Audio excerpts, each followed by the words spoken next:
ಶಿರಾಡಿ ಘಾಟ್ ಕರ್ನಾಟಕದ ಘಾಟಿ ರಸ್ತೆಗಳಲ್ಲಿ ಅತ್ಯಂತ ರಮಣೀಯವಾದ ಘಾಟಿ ರಸ್ತೆ.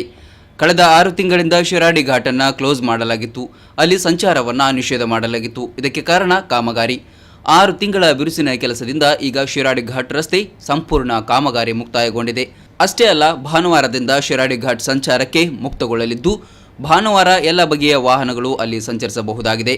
ಭಾನುವಾರ ಬೆಳಗ್ಗೆ ಲೋಕೋಪಯೋಗಿ ಸಚಿವ ಎಚ್ ಡಿ ರೇವಣ್ಣ, ಸಚಿವ ಯುಟಿ ಖಾದರ್, ಸಂಸದ ನಳಿನ್ ಕುಮಾರ್ ಕಟೀಲ್ ಸೇರಿದಂತೆ ಜಿಲ್ಲಾಡಳಿತದ ಅಧಿಕಾರಿಗಳು ದಕ್ಷಿಣ ಕನ್ನಡ ಜಿಲ್ಲೆ ಪುತ್ತೂರು ತಾಲೂಕಿನ ಗುಂಡ್ಯ ಬಳಿ ಸಂಚಾರಕ್ಕೆ ಈ ರಸ್ತೆಯನ್ನು ಉದ್ಘಾಟನೆ ಮಾಡಲಿದ್ದಾರೆ.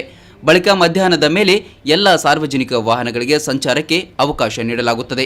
ಓಷನ್ ಕನ್ಸ್ಟ್ರಕ್ಷನ್ಸ್ ಎಂಬ ಕಂಪನಿ ಈ ರಸ್ತೆ ಕಾಮಗಾರಿಯ ಗುತ್ತಿಗೆಯನ್ನು ಪಡೆದಿದ್ದು ಅವಧಿಗಿಂತಲೂ ಮೊದಲೇ ರಸ್ತೆಯನ್ನು ಸಂಚಾರಕ್ಕೆ ಬಿಟ್ಟುಕೊಟ್ಟಿದ್ದಾರೆ ಎಂದು ಓಷನ್ ಕನ್ಸ್ಟ್ರಕ್ಷನ್ಸ್ ಕಂಪನಿಯ ನಿರ್ದೇಶಕ ಹೇಳಿದ್ದಾರೆ. ರೋಡ್ ಕಂಪ್ಲೀಟ್ ಪೂರ್ತಿಯಾಗಿದೆ. ರೋಡ್ ಮತ್ತು ಶೋಲ್ಡರ್ 8 ಕಿಲೋಮೀಟರ್ ಪೂರ್ತಿಯಾಗಿದೆ. ಮಣ್ಣು ಹಾಕೋದು ಗಾರ್ಡ್ ವಾಲು 8.5 ಕಿಲೋಮೀಟರ್ ಪೂರ್ತಿಯಾಗಿದೆ. ಭಾನುವಾರ ಏನು ರಸ್ತೆ ಸಂಚಾರಕ್ಕೆ ಸುಗಮಗೊಳ್ಳಲಿದೆ. ಆದರೆ ಸಂಚಾರಕ್ಕೆ ಎಷ್ಟು ಸುರಕ್ಷಿತವಾಗಿದೆ ಎನ್ನುವ ಪ್ರಶ್ನೆ ಈಗ ಎದ್ದಿದೆ.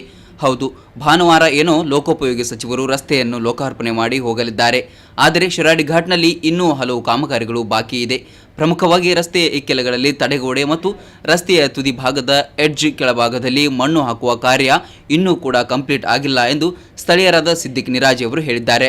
ಇಲ್ಲಿ ರಸ್ತೆಯ ಇನ್ನೊಂದು ಭಾಗದಲ್ಲಿ ಸೈಡ್ನಿಗೆ ಮಣ್ಣು ಹಾಕುವಂಥ ಕಾಮಗಾರಿ ಮತ್ತು ತಡೆಗೋಡೆ ಕಾಮಗಾರಿ ಇನ್ನೂ ಬಾಕಿ ಇದ್ದು ಸುಮಾರು 3 ರಿಂದ 4 ಕಿಲೋಮೀಟರ್ ಕಾಮಗಾರಿ ಇನ್ನೂ ಬಾಕಿ ಇದೆ.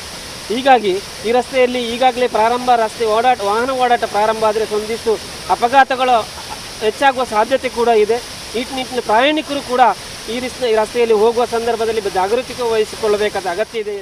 ಇನ್ನು ಕೆಲ ದಿನಗಳಲ್ಲಿ ತಡೆಗೋಡೆ ಹಾಗೂ ಎಡ್ಜ್ಗಳಿಗೆ ಮಣ್ಣು ತುಂಬುವ ಕಾರ್ಯ ನಡೆಯುತ್ತೆ ಅಂತ ಅಧಿಕಾರಿಗಳು ಹೇಳಿದ್ದಾರೆ. ಅಲ್ಲಿಯವರೆಗೂ ವಾಹನ ಸವಾರರೇ ಸ್ವಯಂ ಜಾಗರೂಕತೆಯಿಂದ ವಾಹನ ಚಾಲನೆ ಮಾಡಿ ಅಪಾಯದಿಂದ ತಪ್ಪಿಸಿಕೊಳ್ಳಬೇಕಾಗಿದೆ. ಭಾನುವಾರದಿಂದ ಶಿರಾಡಿ ಘಾಟ್ ರಸ್ತೆಯಲ್ಲಿ ಓಡಾಡುವ ಎಲ್ಲ ವಾಹನಗಳ ಸವಾರರು ಮೈಯೆಲ್ಲ ಕಣ್ಣಾಗಿದ್ದು ಎಚ್ಚರಿಕೆಯಿಂದ ವಾಹನ ಚಾಲನೆ ಮಾಡಿದರೆ ಒಳಿತು.